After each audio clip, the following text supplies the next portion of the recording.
Before we start our presentation on the social classes and lifestyles of the Elizabethan era, we must ask ourselves, what is a social class? As the social classes of today are known as a group of people in a society who have the same socio-economic status. It consists of upper, middle, and lower classes. We have found that the definition of a group of people divided based on socio-economic status remains the same in the Elizabethan era. The classes are quite different. Today, in this presentation, we will tell you all about the social classes of the nobility, gentry, yeomen, and peasant or lower classes. Peasants and serfs were part of the lowest class, making up 90% of the European population during the Elizabethan era. Despite being in the lowest class, without the peasants, little to no food and supplies would be provided to the population of Europe, due to the peasants performing much of the labor tasks amongst the population. There were three classes that consisted of the peasant population. Some peasants were born into slavery. This was inherited from the Romans, and although rarer during the Middle Ages, it still occurred and played a role in providing food to the rest of the European population. There were also unfree peasants, who were more commonly referred to as serfs or villeins. And lastly, there were the free peasants. There were also many differences between the women and men and the rights they held, not just throughout the peasant population, but for the entirety of the Elizabethan era. The male peasants were regarded as the head of the household and were responsible for seeking that the rent and fees were paid. Let me give you a hand with that leg. Upsa-daisy. Bingo. Think of next. Ooh. It smarts, don't it, Otto? But Prince John says that taxes should hurt. You evil flint-hearted! Now. Save your sermon, preacher. It ain't Sunday, you know. And that the lord or lady would receive their share of food and supplies. Men also worked in the fields for most of the day, whether it be for their own family or community, or their lord or lady. Women's work was much more centered on the home and village. They prepared food and looked after the children, but in addition, they also grew vegetables, tended to the chickens, fetched the water, washed and mended clothing, and traveled to the markets to sell extra goods and buy anything the family was lacking. Sometimes, especially during harvest season, women helped on the field with their husbands. However, they were paid less than the men because they had more difficult tasks, such as cutting grain. The life of a peasant was overall very difficult, and it was very rare that they had any security or stability. As I previously mentioned, the serfs were part of the lowest class within the peasant population. Much like the slaves, the serfs had a very restricted lifestyle. They were not allowed to leave the land that they were born on, they could not send their children to school, and were not allowed to carry weapons. In addition, a serf was not allowed to marry outside of his or her lord or lady's domain unless a fee was paid to their lord or lady. Furthermore, serfs were required to work on their lord or lady's land for several days each week, ensuring that they had enough food and supplies. This is commonly referred to as week work.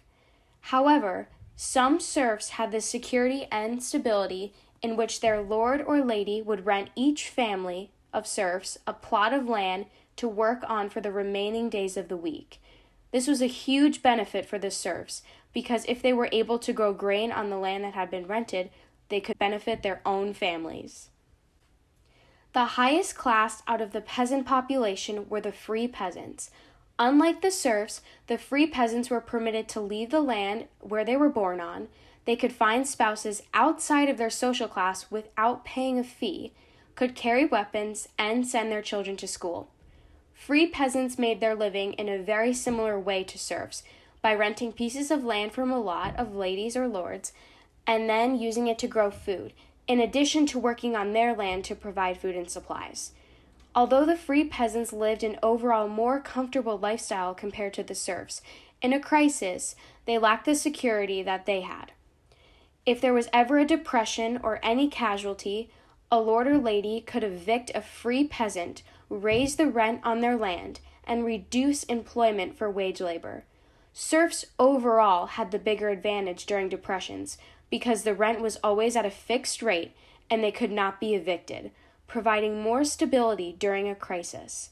In some cases, free peasants even gave up their rights and took the unfree status in order to gain the stability of serfdom during a depression. Hi, so today I'm going to be talking to you about the yeoman class. And first off, I'm just curious, who already knows what a yeoman is? Okay, so I'm sure many of you don't know what that is, because although they played an extremely important role in society, they were a very disregarded class in society because they were so similar to that of the lowest class, which were the peasants.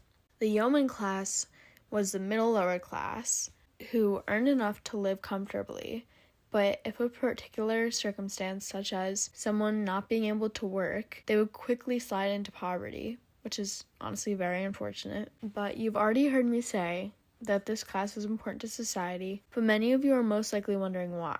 They were so important because the yeoman class profited the most during Elizabethan times. The difference was that most of the time this class would save up their profits and spend it on big projects such as home enhancements.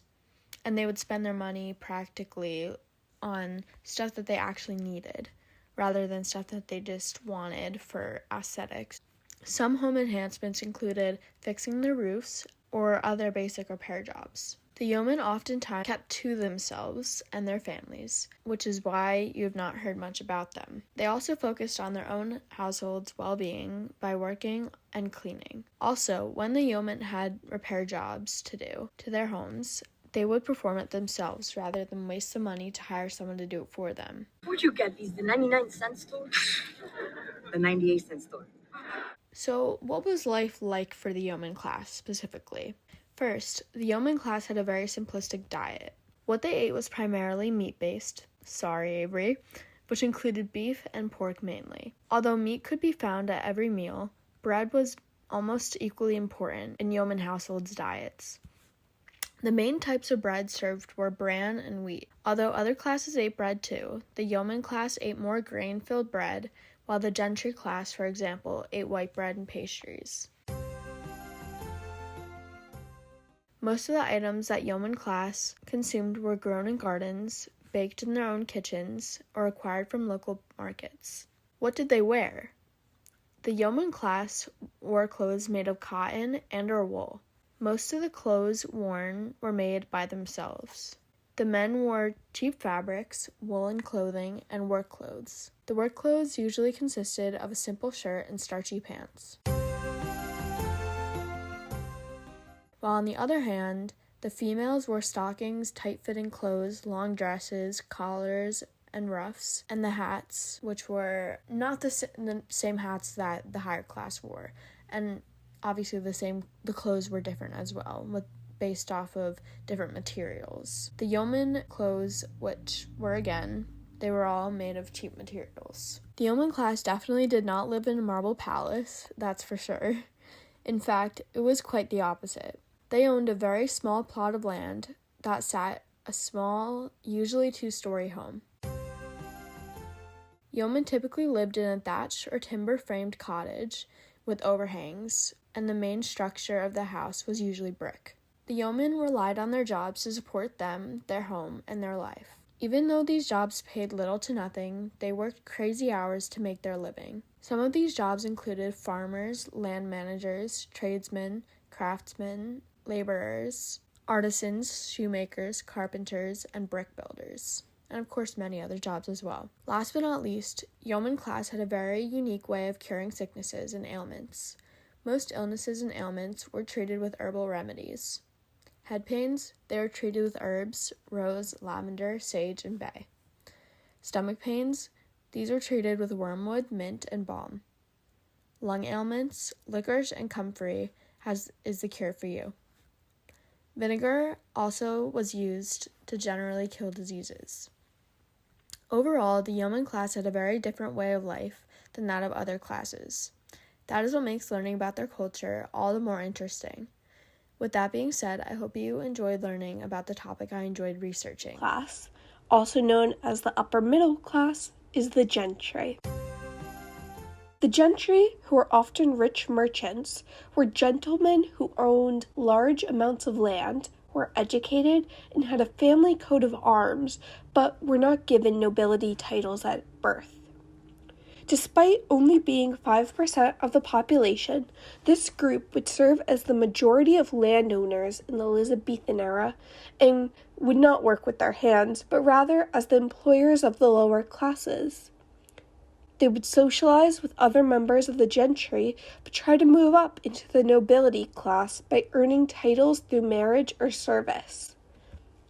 When interacting with the peasant class, previously discussed by Catherine, it was an employer and employee relationship where the gentry would hold the power of giving the peasant class an opportunity to work the gentry's lands, or for the peasant to buy the gentry's goods if the peasant could afford it. The yeoman class, discussed by Crystal, was the lower middle class and therefore worked closer to the gentry, as the yeoman class could be employed by the gentry to work their lands and do the hard labor the gentry members would not. Lastly, the nobility class, which will be discussed by Carolina, was the class that the gentry looked and strived to become. The nobility looked down on the gentry, but the gentry would attempt to follow all social standards to impress this nobility class. The gentry was important to the Elizabethan era through their employment of other classes in service to government, with figures such as Sir Francis Bacon, who would eventually become part of the nobility due to his work in the government, and explorer Francis Drake, who would circumnavigate the globe. Many of the gentry would work as landowners, knights, members of parliament, and homemakers, jobs reserved only for this class. The gentry also had a lavish lifestyle that mirrored those of nobility. The gentry enjoyed hunting animals and hawking, where they would train falcons to kill other animals. They would play billiards, card games, backgammon, and chess, and for a more physical sport, they enjoyed wrestling and tennis. Not this tennis, but rather a game where the tennis ball would be filled with hair and they would hit it up against a wall. They would also eat exotic and over-the-top dishes filled with spices and alcohol in order to show their ability to purchase the most expensive goods. Many gentry could afford fireplaces, so they could eat meats such as veal, beef, mutton, duck, and many more. As their diets were extremely unhealthy, they would eat lots of butter and fats, such as white bread and pastries. However, as members of the middle class, they often could only have 3 meals a day and would only indulge in a snack or refreshment occasionally.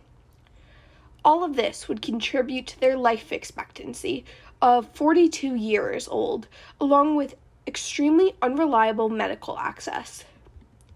These people lived in large, defensible homes designed to show status and protect the fireplaces, art, chairs, rugs, and other goods inside. The gentry also dictated fashion trends through their broad silhouettes, tight corsets, and brightly dyed clothing. Men could wear jackets with padded shoulders and pants extending just to the thighs. Women would wear long dresses and bright colors and silk adorned with jewels to look more wealthy. They would also have lower necklines and corsets. However, unlike nobility, they were not permitted to wear the color gold.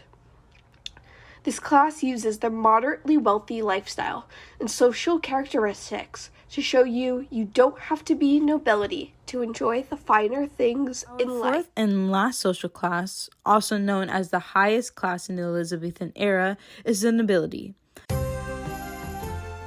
The nobility were often known to contain gentlemen who owned large amounts of land. They were often educated and lived in leisure and had noble titles. Similar to the gentry, they were only 5% of the population, but even though they were often in charge of employing the lower classes. They were in charge as members of government through their control in land. And even though they were high ranked, nobility was always still trying to move up a class or their wealth through marriage and other statuses. Historians often remember the noble class for how most of their lives they lived in leisure at the expense of the peasants or serfs. They often partaked in hunting, particularly for hunting deer, and they enjoyed fishing at reservoirs only for landowners. The aristocracy also sometimes practiced medieval sports such as jousting. Jousting then became a centerpiece for major public festivals. Fencing was another popular sport, both as a spectator and in a participatory. The nobility class often partaked in a patriarchal society. The father of the household would often be known as the head, and women were considered as property to their husband when married off. In actuality, women were expected to bring a dowry when married, which is an amount of money, property, or goods to the in-law family. Women were often running the household, providing for children, and were raised to believe that men are superior than themselves, and that men should be strong and know everything. Every woman was expected to get married. It was actually legal for men to marry at the age of 14 and girls to marry at the age of 12, though it was not the most common for nobility families. This often resulted in arranged marriages between the upper classes. It was considered foolish to marry just for love, rather it was for money or rank. People would arrange these marriages to bring wealth into their family most of the time. Major elements of family life were then determined by whether the family religion was often an important aspect of the nobility life in the Elizabethan era. So that's why most nobility men that got married at the age of 21 were expected to get married in a church they got baptized in. And it was known that every family, regardless of their wealth, were expected to attend a Protestant church every Sunday, every service. One important aspect of the nobility is that they were educated. Education were mainly for boys in